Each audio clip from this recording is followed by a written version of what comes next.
사무엘상 1장 1절에서 20절 말씀입니다.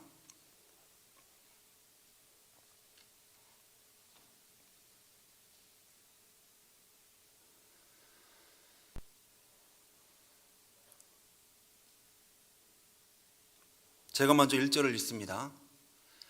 에브라임 산지 라마다임 소빔에 에브라임 사람 엘가나라는 사람이 있었으니 그는 여로보암의 아들이요 엘리후의 손자요 도의 증손이요 숲의 현손이더라.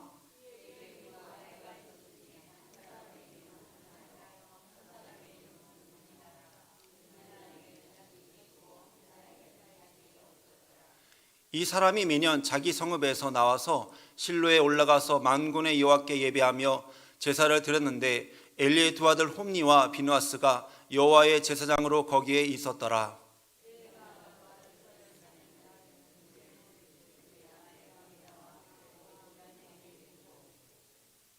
한나에게는 갑절을 주니 이는 그를 사랑함이라. 그러나 여호와께서 그에게 임신하지 못하게 하시니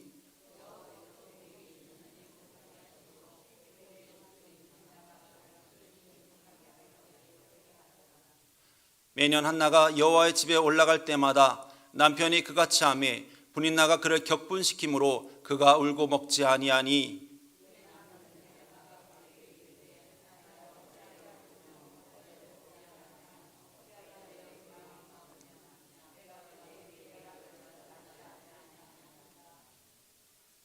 그들이 실로에서 먹고 마신 후에 한나가 일어나니 그때에 제사장 엘리는 여호와의 전 문설주 곁 의자에 앉아 있었더라.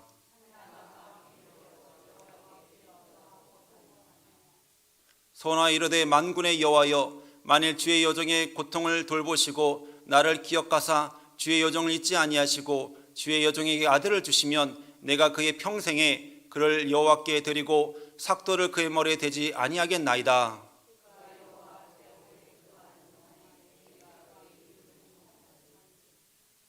한나가 속으로 말하매 입술만 움직이고 음성은 들리지 아니하므로 엘리는 그가 취한 줄로 생각한지라.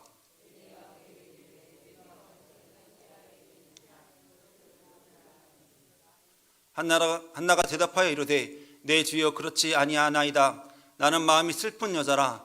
포도주나 독주를 마신 것이 아니요 여호와 앞에서 내 심정을 통한 것뿐이오니.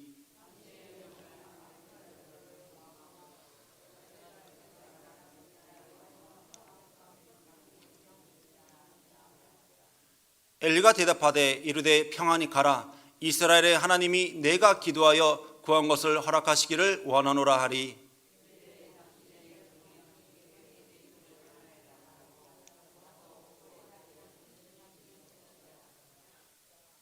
그들이 아침에 일찍이 일어나 여호와 앞에 경배하고 돌아가 라마의 자기 집에 이르니라. 엘가나가 그의 아내 한나와 동침하매 여호와께서 그를 생각하신지라.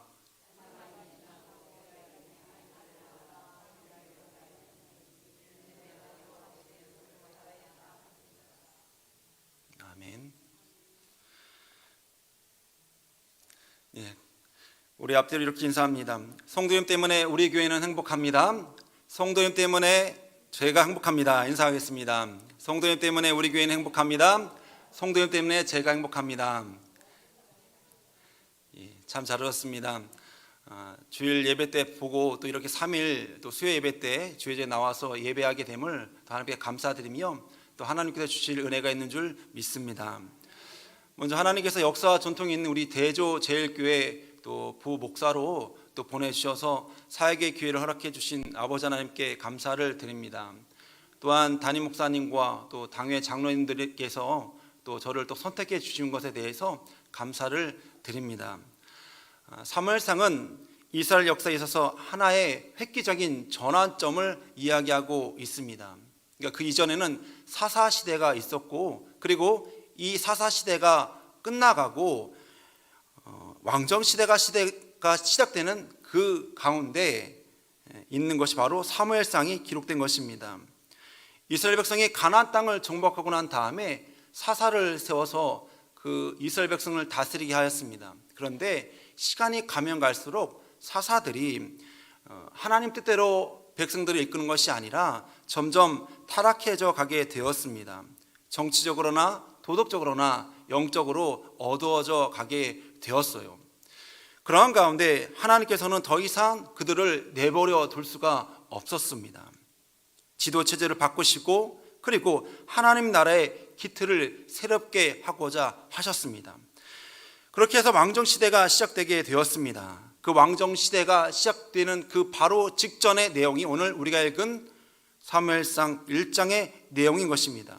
그런데요, 이렇게 중요한 시대, 바로 사사시대가 끝나고 왕정시대가 시작되는 이 시기에 개인적인 한 여자의 이야기가 사무엘상 1장부터 시작되고 있음을 우리가 보고 있습니다. 이 여인은 아이를 낳지 못하는 한나라고 하는 여자였습니다. 왜 새로운 역사의 시작이 어떻게 보면 보잘것없는 한 여인의 눈물과 한숨으로부터 시작되고 있을까요? 이것은 우리에게 어떤 의미를 주겠습니까? 그런데 성경을 자세히 살펴보면 이 한나의 이야기는 우연히 들어간 이야기가 아니었습니다. 바로 하나님께서 의도적으로 넣은 이야기였던 것이지요. 놀랍게도 역사가 큰 전환기를 맞을 때 여인들의 눈물과 한숨이 항상 있었습니다. 그것도 모두 아이를 낳지 못한 고통당하고 있는 여인들의 이야기였습니다. 우리가 성경 구약의 첫 장에 보면 아브라함 이야기가 나오지요. 아브라함을 하나님께서 불러주셨습니다. 그리고 아브라함에게 약속의 땅으로 가라고 명령을 내리셨어요. 그리고 그 안에 사라가 그 길을 같이 가는데 하나님께서 말씀하셨습니다. 아브라함아, 내 씨를 통하여서 후손을 있게 하리라. 그런데요, 이 아내 사라가 잉태를 하지 못하는 것입니다. 무려 나이가 90이 되도록 아이를 낳지 못하는 고통을 당하게 하셨습니다. 누가복음 1장에 보면요, 구약시대가 가고 신약시대가 열리는 그때에 엘리사벳이라고 하는 이 여인도 아이를 낳지 못하는, 그렇게 눈물과 한숨으로 지내고 있던 여인이 있었습니다. 새로운 역사가 시작될 때 같은 이야기가 반복되는 것은 왜일까요? 분명히 하나님께서 이 이야기를 통하여서 우리에게 메시지를 주고자 하셨기 때문인 것입니다. 아이를 낳지 못하는 여인, 이 여인의 이야기 속에서 새로운 역사의 시작을 알리는 메시지가 담겨 있다는 것입니다. 두 가지 메시지가 있는데요, 첫 번째로는 새 술은 새 부대에 담가야 한다는 것입니다. 새로운 시대에는 새 사람이 필요하다는 것을 말씀해 주고 있습니다. 옛 방식대로 태어난 사람으로는 새 시대가 시작될 수 없다는 것을 말씀하고 있습니다. 두 번째로는 이 시대에, 새로운 시대에는 새로운 믿음이 필요하다는 것입니다. 눈물과 한숨을 가지고 하나님 앞에 나와 의지하고 기도하는 이 여인들의 믿음을 통하여서 새로운 믿음, 더욱더 거듭난 믿음의 시대를 열고자 하나님은 계획하셨던 것입니다. 이렇듯 하나님은 너무나도 흔하고 어찌 보면 하찮은 것 같은 한 여인의 삶을 통하여서 하나님의 놀라운 역사를 여는 열쇠로 사용하시게 하셨습니다. 그 중에서 오늘 우리가 읽은 본문에 나오는 한나가 그 여인의 주인공으로 나오게 되었는데요, 오늘 이 시간 한나를 통하여서 한나를 사용하신 하나님의 선하신 뜻을 받는 귀한 시간 되시기를 바랍니다. 이 한나가요, 가만히 보니까 이 삶이 너무 고통스러운 거예요. 이 한나의 삶은 고난 그 자체였습니다. 사무엘상 1장 1절 8절에 보면 한나의 고난에 대한 구체적인 상황이 설명되어 있습니다. 먼저는요, 그 가정 형편이 설명되고 있는데요, 이 한나에게는 엘가나라고 하는 남편이 있었습니다. 이 엘가나라는 남편의 이름이 나오고 이 엘가나의 4대 손주 이름이 나오는데요, 그 이유는 무엇이겠습니까? 바로 엘가나는 뼈대가 있는 가문의 남자였다는 것입니다. 그러니까 이 한나는 뼈대 있는 집안에 시집 갔다는 것이죠. 게다가 에브라임이라고 하는 지명이 나오는데요, 당시 이 지역은요, 부한 사람, 부자가 사는 동네가 바로 에브라임이었습니다. 그러니까 이 한나는 남들이 부러워하는 뼈대 있는 집안, 그리고 돈이 많은 집안에 시집을 가서 살고 있었다는 것입니다.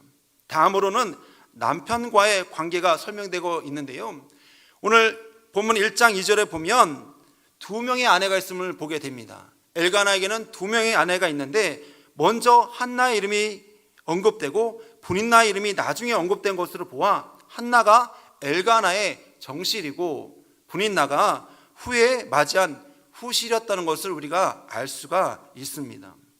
분인나는 자식들이 있고 한나에게는 자식이 없었다라는 말씀에 비추어 볼 때 엘가나가 아마 두 번째 분을 얻은 이유는 한나를 맞아 결혼을 했지만은 아이를 낳지 못하자 두 번째 아내로 분인나를 얻었다는 것입니다.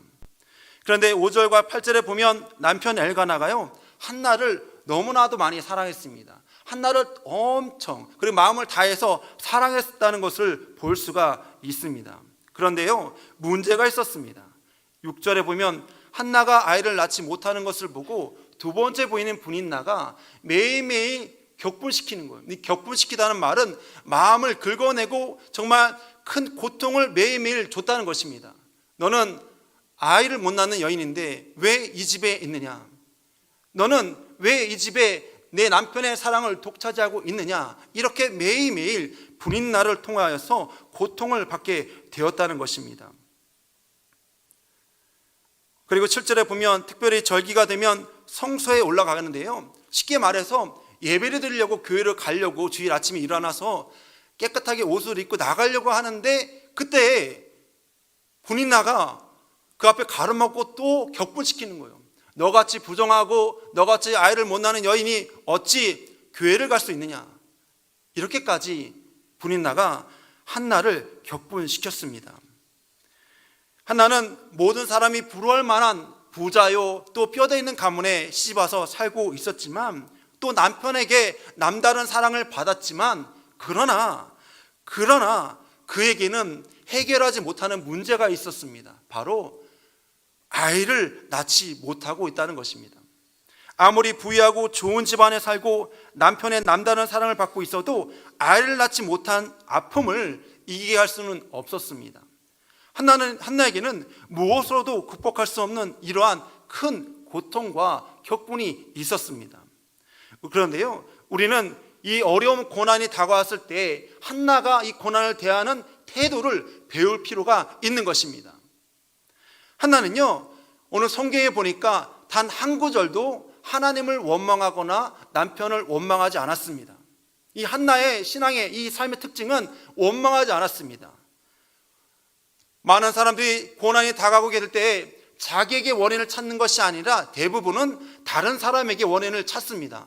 내가 잘못하고 내가 부족하지만 나 자신에서 잘못을 찾는 것이 아니라 다른 사람에게 잘못을 찾아내고 저 사람 때문에 내가 이렇게 힘드는 거야, 누구 때문에 내가 이렇게 힘든 거야 라고 다른 사람에게 핑계를 대는데 한나는 절대로 다른 사람을 또 하나님을 원망하지 않았습니다. 광야 생활하던 이스라엘 백성들이 광야로 하나님이 인도하셨을 때 물이 없습니다, 물을 주십시오, 원망합니다. 고기를 먹고 싶은데 고기가 없습니다, 고기를 달라고 원망합니다. 모세를 향하여서 당신 때문에 우리가 이렇게 험난한 광야에서 고통받고 있는데 당신은 무엇입니까? 라고 모세를 원망합니다. 심지어는 하나님을 원망하기까지도 한 사람들이 바로 이스라엘 백성들이었습니다. 결국 이러한 원망과 불평은 더욱더 이스라엘 백성들에게 어려운 고난을 겪게 되었지요. 다음으로는요, 한나는 이러한 고난을 잊으려 하거나 도망가지 않았습니다. 세상 사람들은 고난이 찾아오면 가장 먼저 하는 것이 무엇입니까? 술을 마십니다. 얼마 전에 우리가 코로나19로 말미암아 가게가 또 자영업이 음식점이 잘 되지 않았을 때 한 사람을 인터뷰하는 것을 본 적이 있습니다. 이 사람이 음식점 사장인데요, 장사가 안 되니까 자기 그 가게에 있는 소주가 박스째 있는데 그걸 하루에 소주를 5개씩 먹는데요, 소주를 매일매일 먹는다는 것입니다. 그걸로 소주를 먹으면서 지금 이 어려운 순간을 잊고자 하는 모습을 TV를 통하여서 본 적이 있었습니다. 때로는 다른 사람에게 찾아가서 자기의 힘든 것을 이야기할 때도 있습니다. 그런데요, 이러한 고통, 심지어 이러한 고통을 잊고자 자신의 생명을 끊는 사람들도 있는 것입니다. 이렇게 고통을 피하려는 태도 역시 문제를 해결할 수가 없습니다. 하나는 이러한 고통을 회피하거나 피하지 아니하고 자기가 있는 그대로 몸에로 견뎌내었습니다. 그리고 그 고통, 그 아픔, 불이 나로 통하여서 오는 그 격분을 가지고 하나님 앞에 나아갔습니다. 하나님 앞에 나아온 것입니다. 오늘 주의 전에 나오신 우리 성도님들도 하나님 전에 나오심으로 말미암아 하나님이 기뻐하신 줄 믿습니다. 여기서 우리가 주목해야 할 말씀이 있습니다. 5절 말씀인데요, 여호와께서 그에게 임신하지 못하게 하시니, 하나님께서 한나로 하여금 임신하지 못하게 하셨다는 것입니다. 다시 말하면 하나님께서 한나에게 고통을 주셨다는 것입니다. 하나님께서 지금 한나를 새 시대에 맞는 사람으로 새롭게 빚고 그리고 바꾸어 가고 계신 것입니다. 곤충학자 찰스 코어만의 책에 이런 내용이 있습니다. 이분은 애벌레가 나비를 되는 과정을 유심히 바라보았는데요, 한 번은 애벌레가 그 작은 고추구멍을 뚫고 나가기 위해서 몸부림치는데 한 2시간 동안 그러는 거예요. 그래서 자기 딴에는 너무 이 나비가 힘드는 것 같으니까 한 번은 작은 그 칼로서 그 고치 구멍에 흠집을 내서 이 나비가 쉽게 나올 수 있도록 도와주었다는 것입니다. 그리고 얼마 되지 않아서 그 고치 구멍에서 정말 손쉽게, 보통은 2시간 걸리는 그 시간에 30분 만에 이 나비가 고치 구멍을 뚫고 나왔다는 것이에요. 이 박사님은 이제 뚫고 나왔으니까 날개를 펴고 훨훨 날아가겠지 하고 생각했는데요, 이 나비가 날개는커녕 바닥에서 기어다니다가 한 몇 시간 뒤에 죽어버리더라는 것입니다.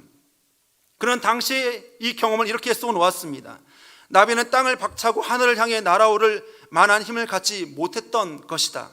나비는 작은 고치 구멍을 빠져나오려고 애쓰는 가운데 날개에 힘을 키우게 되어 있는데 내 값싼 동정이 그 기회를 없애버린 것이다. 그렇습니다. 하나님께서 한나에게 지금 작은 고치 구멍을 통과해 나오게 하신 것입니다. 이때 한나는 혼자 남몰래 하나님 앞에 눈물을 흘리고 그리고 더욱더 하나님을 의지하게 되었습니다. 한나의 속마음은 점점 강하여져 갔습니다. 한나의 믿음은 점점 굳건해져 가게 되었습니다. 더욱더 한나는 하나님 앞에 나올 때 새로운 존재가 되었고 하나님께서 여시는 새로운 시대의 주인공이 될 수 있게 되었던 것입니다. 우리가 잘 알고 있는 사도 바울은 이렇게 간증합니다. 내가 간질에 걸려서 이 질병에 놓이기 위하여 하나님 앞에 3번을 간구하였는데 하나님께서 들어주지 않았다. 내가 3번 하나님이여 이 간질이 없어지게 하여 주시옵소서, 이 병을 사라지게 하여 주시옵소서 하고 기도하였는데 하나님이 그 기도를 들어주시지 않더라는 것입니다. 그리고 난 다음에 하나님께서 주시는 음성을 듣게 되었습니다. 바울아 내가 약할 때 강함이니라. 할렐루야. 바울아 내가 약할 때 강함이다. 그때 바울이 이렇게 고백합니다. 내가 그리스도를 위하여 약한 것들과 능력과 궁핍과 핍박과 곤란을 기뻐하느니 이는 내가 약할 그때의 강함이니라. 사랑하는 성도 여러분, 고난의 의미가 무엇입니까? 고난이 왜 우리에게 다가옵니까? 이 코로나19 시대가 왜 우리에게 다가왔습니까? 그러나 하나님 앞에 우리가 원망과 불평하기보다는, 이 고난을 피하려 하기보다는 주여 이 고난이 우리에게 왔지만 우리가 물러서지 않겠습니다. 주여 물러서지 않고 끝까지 믿음으로 전진해 나가겠습니다. 이러한 모습으로, 이러한 한나의 모습처럼 전진해 나가며 새로운 힘을 얻는, 우리 영혼의 새로운 힘을 얻는 우리 대적제일교회 성도님 되시기를 바랍니다. 두 번째로 하나님이 주시는 교훈은 끈질긴 믿음의 기도만이 하나님의 응답을 받게 되는 것입니다. 한나 일행이 실로에 있는 성소로 가서 제사식을 다 마쳤습니다.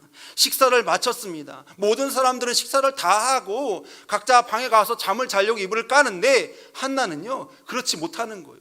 한나는요 이 고통, 이 분통, 이거를 해결을 봐야 되는 거예요. 그래서 어떻게 합니까? 자기 혼자 다시금 성전으로 올라갔습니다. 그리고 아무도 없는 그 성전에 올라가 하나님 앞에 기도를 드렸습니다. 이때부터 이야기의 반전이 시작되고 고통이 변하여 기쁨이 되는 역사가 시작되게 되었습니다. 그 전환점에는 이 한나의 간절한 기도가 있었던 것입니다. 한나가 자기가 받고 있는 이 고통, 아이를 낳지 못한 이 고통을 그냥 마음속에만 갖고 있었더라면 그대로 살았겠지만, 한나는 이러한 고통을 품고만 있지 아니하고 하나님 전에 와서, 교회에 와서 자기의 마음을 하나님 앞에 털어놓습니다. 하나님이여, 저에게 아들을 주시옵소서. 하나님이여, 제 유일한 소원은 아들을 갖는 것입니다. 아들을 주시옵소서라고 하나님 앞에 독대하며 기도하기 시작합니다. 그때 이렇게 부르짖어 간구하는 한나에게 하나님께서 함께 하셨습니다. 우리 다 함께 본문 12절 말씀 화면 보면서 함께 다시 한번 12절 말씀 읽도록 합니다. 시작. 그가 12절입니다. 12절. 그가 여호와 앞에 오래 기도하는 동안에 엘리가 그의 입을 주목한즉. 아멘. 여기서 한나가 기도를 오래 기도했다라고 이야기합니다. 한나가 기도를 오래 기도하는 가운데 의자에 앉아있던 제사장 엘리가 이상하게 생각하게 되었습니다. 저 여인은 몇 시간 전부터 기도를 하는데 소리는 안 들리고 입술은 움직이는데 혹시 술에 취했는가? 저 여자가 술 취해서 지금 성전에서 졸고 있는가? 이렇게 엘리 제사장이 오해를 하였다는 것입니다. 여자여, 술 취하지 말아라 이야기할 때 한나가 대답합니다. 제사장이여, 저는 술 취한 것이 아닙니다. 저는 하나님 앞에 제 마음을 털어놓고 기도를 하고 있습니다. 그때 엘리 제사장이 이렇게 이야기합니다. 17절에 보니까 평안히 가라. 이스라엘 하나님이 내가 기도하여 구한 것을 허락하시기를 원하노라. 엘리 제사장이요, 한나에게 얘기하는 거예요. 하나님께서 너의 기도를 응답하여 주시기를 원하노라. 그제야 한나는 집으로 돌아갔습니다. 그러니까요, 한나는요, 기도하는 가운데 제사장의 그 음성을 듣고 하나님의 응답으로 받아들이고 내려갔다는 것입니다. 기도를 열심히 하는 가운데 제사장의 그 음성을 듣고, 아, 하나님이 이 제사장님 통하여서 나에게 말씀하시는구나 라고 응답을 받은 걸로 여기고 내려갔다는 것입니다. 사랑하는 성도 여러분, 기도의 응답을 어떻게 받습니까? 기도는 언제까지 해야 되는 것입니까? 그에 대한 본문은 한나가 해주고 있습니다. 그것은 응답될 때까지 지속적으로 하는 것이 기도라는 것입니다. 사랑하는 성도 여러분, 기도는 반드시 응답이 있는 줄 믿습니다. 그것은 하나님의 약속이기 때문인 것입니다. 하나님은 사람이 아니시기 때문에 한 번 한 약속은 반드시 지키시는 분이십니다. 이사야서 58장 9절에 보면 내가 부를 때에는 나 여호와가 응답하겠고 내가 부르짖을 때에는 내가 여기 있다 하리라. 예레미야 33장 3절에도 너는 내게 부르짖으라. 내가 내게 응답하겠고 내가 알지 못하고 크고 은밀한 일을 내게 보이리라. 하나님은 말씀하십니다. 너희가 나에게 와서, 너희가 성전에 와서 기도하면 내가 반드시 응답하여 주리라. 그리고 히브리서 기자는 이렇게 이야기합니다. 하나님은 전능하시기 때문에 모든 것이 다 가능하고 모든 것을 다 이루시지만 한 가지 하나님이 안 하는 것이 있는데 그것은 바로 하나님은 거짓말하지 아니하신다. 믿습니까? 우리 하나님은 자기가 하신 말씀에 대해서 지키시는 분이시고 거짓말을 하지 아니하시는 신실하신 하나님이시라는 것입니다. 그러니까 우리가 기도하면 하나님께서는 응답하실 수밖에 없는 것입니다. 그런데 왜 똑같이 기도하는데 어떤 사람은 응답을 받고 또 어떤 사람은 응답을 받지 못할까요? 그 이들 중에 하나가 바로 기도를 하되 어떤 사람은 응답 받을 때까지 하지만 그러나 많은 사람들은 기도 가운데 지쳐서 중도 포기하는 사람들이 많이 있다는 것입니다. 여러분, 우리가 기도 응답을 원할 때 기도 응답에 늦춰진다 할지라도 낙심하지 말고 끝까지 기도해야 될 줄 믿습니다. 낙심하면요, 갑자기 기도에 회의가 들게 되는 거예요.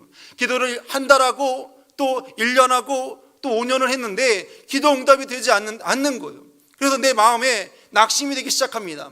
하나님이 나의 기도를 안 듣는 게 아닌가? 이러한 의심이 자라나게 되는 것입니다. 그러나 우리는 낙심하지 말고 끝까지 응답 받을 때까지 기도하며 달려가시기를 바랍니다. 기도가 시작이다라는 책 내용에 이런 내용이 있습니다. 뛰어난 세일즈민들은 공통점이 있다고 합니다. 뛰어난 세일즈맨들, 그러니까 방문 판매하는 사람들에게는 특징이 있는데 이 사람들은요, 일이 잘 되는 어느 하루에 한 달치의 매출을 올린다는 거예요. 근데 이분들이 어느 날 이제 실적을 올리려고 사람들에게 판매하러 가는데 어느 날 사람들이 다 사주는 거예요. 그때 이 사람들은 감을 잡습니다. 아, 오늘은 많은 사람에게 물건이 팔리는 날인가 보다. 그래서 더 열심히 물건을 다 딱 갖고서 팔기 시작한다는 것입니다. 그런데 이렇게 어떤 날은 한 달치를 파는데 또 어떤 날은 한 대도 못 팔 때도 있고, 그리고 돈만 나갈 때도 있고 시간만 빠져나갈 때도 있다는 것입니다. 그런데요, 그런 날도 나중에 돌아보면 다 좋은 결과로 얻기 위한 미천이었다고 말합니다. 그래서 열심히 일한다는 전제만 있으면 당장 어떤 결과가 나오지 않지만, 그러나 그 시간이 헛되지 않더라는 것입니다. 우리의 영적 기도 세계도 마찬가지인 것입니다. 일이 되어간다는 것은 그동안 수고하고 오랫동안 기도한 것이 응답되어져 가는 것입니다. 그렇게 되기까지 인내해온 기도의 시간의 열매이기도 하는 것입니다. 그러므로 일이 잘 풀리지 않는다고 낙심해서는 안 되고, 더욱더 우리가 기도줄을 붙잡고 주님 앞에 나아가시기를 바랍니다. 사랑하는 성도 여러분, 우리가 기도하지 아니하면 우리의 믿음은 자연적으로 후퇴되어질 수밖에 없는 것입니다. 우리가 나태하여서 우리가 예배를 드리지 아니하면 우리의 믿음이, 예전에 아무리 믿음이 좋다 할지라도 시간이 지나면 지날수록 믿음이 떨어질 수밖에 없는 것입니다. 한 번 예배를 드리지 않고, 두 번 예배를 드리지 않고, 세 번 예배를 드리지 않으면 장로, 권사도 믿음이 떨어질 수밖에 없는 것입니다. 그러므로 우리는 믿음이 후퇴되는 것이 아니라 영혼의 구원을 받은 우리는 믿음을 가지고 전진해 나가야 되는 줄 믿습니다. 믿음을 가지고 하나님 앞에 나와 예배하고, 믿음을 가지고 하나님 앞에 나와 기도해야 될 줄 믿습니다. 우리 예수님께서 말씀하셨습니다. 항상 기도하고 낙심하지 말아야 될 것은 바로 불의한 재판관과 과부의 비를 통하여서, 이 불의한 재판관이 하나님도 무서워하지 않지만 끊임없이 과부가 와서 간구할 때 그 소원을 들어준 것처럼 우리도 끊임없이 하나님 아버지 앞에 나아가면 우리 아버지 되신 하나님께서 우리의 기도를 들어주실 줄 믿습니다. 오늘 본문에 볼 때 한나가 제사장에게 음성을 들었습니다. 딸아, 하나님께서 내 기도를 들어주실 줄 믿노라. 그때 한나가 집으로 돌아가 다시는 근심빛이 없더라 라고 하였습니다. 다시는 근심하지 않았다는 것입니다. 이처럼 우리 모든 대줄교회 성도님들도 기도 응답 받을 때까지, 기도 응답이 준비되어 있는데 그거를 쟁취하는 그날까지 끝까지 기도하며 나아가시기를 축원합니다. 세 번째로, 하나님이 우리에게 주시는 교훈은 한나처럼 우리는 하나님께 한 서원은 반드시 지켜야 한다는 것입니다. 하나님께서 한나의 기도를 들으셨습니다. 그리고 이 한나가 자기 집 라마에 돌아와 남편과 같이 생활하다가 그리고 같이 동침하게 되었는데 19절에 보니까 여호와께서 그를 생각하신지라 했습니다. 하나님께서 한나를 생각하시고 그녀의 기도를 듣고 응답하시기 시작했습니다. 그리하여 하나님께서 결국 아이를 주셨습니다. 그리고 11달 뒤에 아들을 낳게 됐는데 그 아이의 이름을 한나가 사무엘이라고 지었습니다. 20절에 그 이름 뜻이 무엇입니까? 우리 20절 다시 한번 읽습니다. 내가 여호와께 그를 구하였다 함이더라. 아멘. 한나는 사무엘이라고 이름을 짓고 그 아들에게 사무엘아 사무엘아 매일매일 이름을 불렀습니다. 내가 여호와께 그를 구하였다, 내가 여호와께 그를 구하였다, 매일매일 그것을 잊지 않고 한나는 생활을 하였습니다. 내가 하나님 앞에 기도하였더니 하나님이 주신 아들이다. 그리고 하나님께서 주신 이 아들을, 그 아들을 성전에 올려 일하게 하겠다고 한 그 약속을 한나는 잊지 않았습니다. 그리하여 이 한나는 이 사무엘을 철저히 양육하고 또 3년 정도 젖될 동안 자기가 양육하고 때가 되었을 때 성전으로 인도하여 갔던 것입니다. 어떻게 보면 한나는 이런 생각도 들었을 것 같아요. 내가 지금 정말 소중한 아들을 얻었는데 이 아들을 굳이 성전에 올려 보낼 필요가 있을까? 대부분의 사람들은 이런 경우가 많이 있습니다. 기도를 열심히 하고 응답 받고 난 뒤에는 언제 그랬나는 듯이 하나님 앞에 소원을 지키지 않는 경우가 많이 있습니다. 그런데요, 한나는 자기가 하나님 앞에 한 그 소원을 반드시 지켰고 그 소원을 중히 여겼다는 것입니다. 우리에게도 하나님은 말씀하십니다. 너희가 내게 한 소원이 있느냐? 그 소원을 지켜라 라고 말씀하십니다. 제가 아주 어렸을 때 아버지가 저에게 이런 질문을 한 적이 있습니다. 재원아, 우리나라에서 가장 위대한 사람이 누군지 아느냐? 아버지가 물어보시는 거예요. 그러니까 어린 박재원이죠. 어린 제가 아버지가 질문했을 때 스친 생각이 아버지, 제 생각에는 우리나라에서 가장 위대한 사람은 대통령이에요. 이렇게 대답을 했습니다. 그런데요, 아버지가 고개를 저으면서 이렇게 대답하는 거예요. 아니야, 우리나라에서 가장 위대한 사람은 목사님이야. 그러시는 거예요. 그러니까 어린 제가 받아들이기에는 아니, 대통령이 최고지, 무슨 매주 보는 목사님이 제일 위대하나, 그런 어린 마음을 가졌던 기억이 납니다. 그런데요, 시간이 흘러서 고등학교 다닐 때 아버지가 이렇게 이야기하는 거예요. 사실 재원아, 내가 너가 태어나기 전에 하나님 앞에 소원 기도를 했다. 그러시는 거예요. 그게 무슨 기도인지 나 황당하지 않습니까? 그래서 무슨 기도를 하셨는데요? 라고 물어보니까 이런 기도를 하셨다는 거예요. 어머니가 한국에 계시고 아버지가 저기 이제 리비아에서 공사에서 일을 하고 계시는데, 왜 해외에 계시는데 편지가 온 거예요. 여보, 저 임신해서 이제 출산이 다가오고 있어요. 이렇게 편지를 받았는데 아버지 그 사막의 그 모래바람을 맞으면서 이렇게 기도했다는 거예요. 하나님, 제가 목사가 되고 싶었습니다. 그러나 목회의 길을 못 가지만, 그러나 혹시 이 첫 아이가 아들이면 목사로 하나님 앞에 선택을 받아 목사로서 사역을 하게 하여 주시옵소서라고 기도를 한 거예요. 그리고 시간이 지나서 첫째 아이가 태어났는데 누가 태어났습니까? 제가 태어난 거예요. 제가 태어났는데 아버지가 그런 이야기를 하시는 거예요. 너는 소원 받고 태어났기 때문에 아마도 목회를 해야 될 거야. 그렇게 이야기하시는 거예요. 그런데요, 저는 그게 너무나 싫었습니다. 저에게도 꿈이 있고 비전이 있었거든요. 제 꿈은 무엇이었겠습니까? 제가 이게 덩치가 크니까 나중에 체육 선생님을 꼭 해야지, 이런 마음도 있었고, 또 나중에 나 공무원 할 거야, 이런 꿈이 있었습니다. 그래서 아버지가 그런 이야기 할 때마다 한 귀로 듣고 한 귀로 흘렸습니다. 나와는 전혀 상관없는 이야기야. 나와는 전혀 상관없는 이야기야. 내가 무슨 목회를 해? 이렇게 생각을 했었습니다. 그런데요, 하나님께서는요, 아버지의 소원 기도를 들으신 거예요. 아버지의 그 소원 기도를 들으셨던 거예요. 제가 대학교를 가가지고 그냥 저도 이제 그리스도인이니까 과에 가니까 안 믿는 친구들이 많이 있었습니다. 뭐 동기도 그렇고 선배도 그렇고 안 믿는 사람이 너무 많은 거예요. 그래가지고 하루하루 불러가지고 성경을 이야기하면서 하나님에 대해서 이야기하고 예수님에 대해서 복음을 증거하는데, 그렇게 한 1년을 보냈는데 어느 날 동기가 저를 이렇게 부르는 거예요. 어이 박목사, 이러는 거예요. 제가 어느 날 별명이 박목사라는 것을 알게 되었습니다. 그러니까 대학교 다니는데 이미 별명이 박목사인 거예요. 그리고 점점 하나님의 조여오심이 있습니다. 점점 조여오니까 제가 하나님 앞에 기도해야 했습니다. 하나님, 제가 이 목회를 해야 되겠습니까? 라고 기도했는데요, 응답이 바로 오는 거예요. 마치 기다렸던 듯이 응답이 바로 오게 되었습니다. 사랑하는 성도 여러분, 저는 제가 지금 목회를 하고 있지만 곰곰이 생각해 봅니다. 내가 어떻게 목사가 되었을까? 나같이 뛰어난 것도 없고 나같이 잘난 것도 없는데 내가 어떻게 목사가 되었을까? 내가 어떻게 주의 종이 되었을까라고 곰곰이 생각해 보면 항상 마음속에 울려오는 답이 있습니다. 어떤 음성이냐면, 내가 목사가 된 것은 나의 힘으로 된 것이 아니라 아버지의 소원 기도와 하나님의 은혜구나.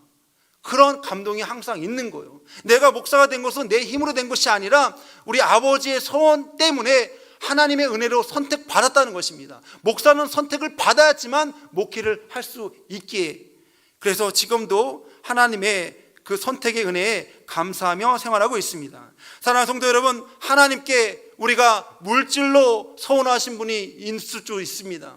혹은 재능으로 소원기도 했을 수도 있습니다. 그러나 그 소원기도 했을 때에는 반드시 지킴으로 말미암아 하나님 앞에 기쁨이 되시기를 바랍니다. 말씀을 맺도록 합니다. 한나는 정말 엄청나게 어려운 고난을 당했습니다. 아이를 낳지 못하고 분인날을 통하여서 매일매일 격분을 당하고 매일매일 집에서 나가라, 너는 여자도 아니다, 이런 이야기를 들으면서 생활을 하였습니다. 그러나 한나는 아무도 원망하지 않았습니다. 하나님도 원망하지 않고 분인나도 원망하지 않고 엘가나도 원망하지 않고 오직 이 고난 앞에 하나님 앞에 나와 왔다는 것입니다. 우리 모든 인생에, 우리 모든 성도들에게는 똑같은 고난이, 또 다르지만 고난이 오게 되어 있습니다. 그러나 이 고난이 온다 할지라도 세상 사람들은 술을 찾고 친구들을 찾고 아니면 더 이상 참을 수 없기 때문에 죽어버리지만, 그러나 우리 믿는 사람들은 이 고난이 오고 어려움이 올 때 하나님 계신 성전에 올라오는 것입니다. 하나님 앞에 나와서 무릎 꿇고 기도하는 것입니다. 그럴 때 하나님께서 우리를 붙잡아 주시고 우리의 아픈 마음을 요라해 주시고 우리가 돌파할 수 있도록 은혜 내려 주실 줄 믿습니다. 그리고 하나님께 소원한 것은 반드시 지키는 신실한 성도들이 되시기를 바랍니다. 이러한 믿음의 삶을 사셔서 하나님의 새로운 역사를 열어가는, 하나님의 나라를 확장하는 일에 쓰임받는, 축복받는 우리 대조제일교회 성도인들이 다 되시기를 주님의 이름으로 축원합니다.